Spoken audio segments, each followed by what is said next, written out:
3, 2, 1. You know, the number one excuse is I don't have enough time. I always tell people there's 168 hours in a week. If you get 8 hours sleep a night, well, there's 50 plus hours gone. You still have 110, 112 hours left. If you work 60 hours a week, you still have 55 hours left to go do what's important to you. So I don't really buy the time excuse, but that's the number one excuse that I hear. It's time to get real. It's time to get raw. It's time to look ourselves in the mirror and come to the resolve that this version of ourselves is not going to carry us in the stretch. That I've been this version of myself long enough that if I don't change, if I don't do something about this, then I'm going to find myself bankrupt. A man is rewarded in public for what he does in private.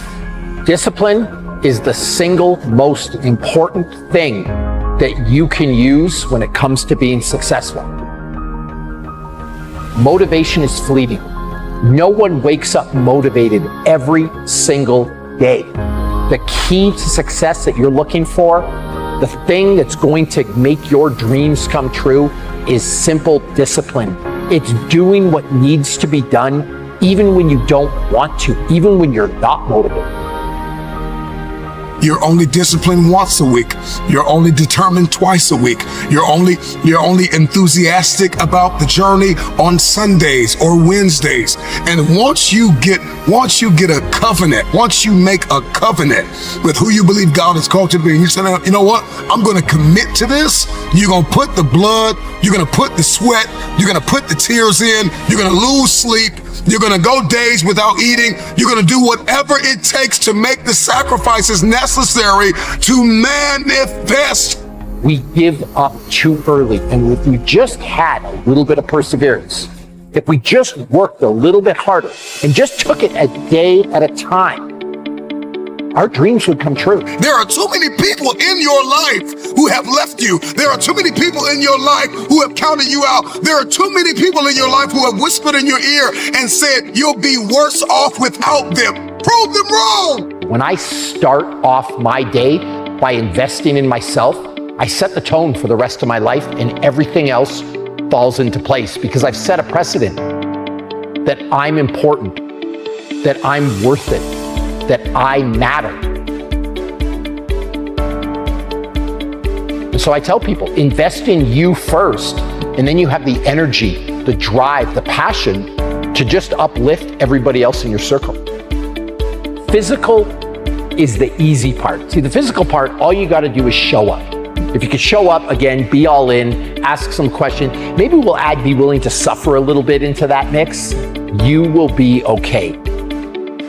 The psychological preparation, that's a different story. I always say the mind is primary, and I always say that a strong mind is a catalyst for change. When you see the best athletes in the world either perform really well, or on the other hand, completely bomb out, it's because of that muscle that lives between the ears.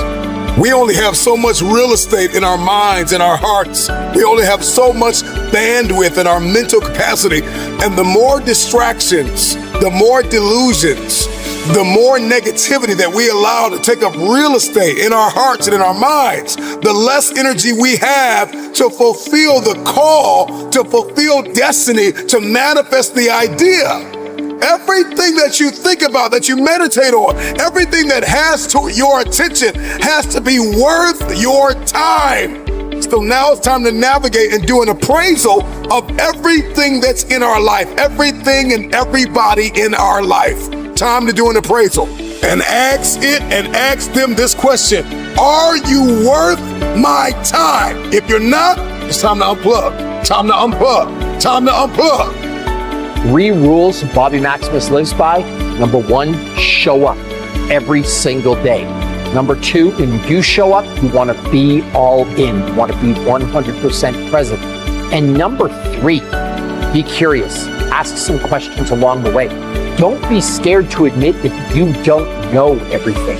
And if you can learn a little bit, along with showing up and being all in, the world is yours.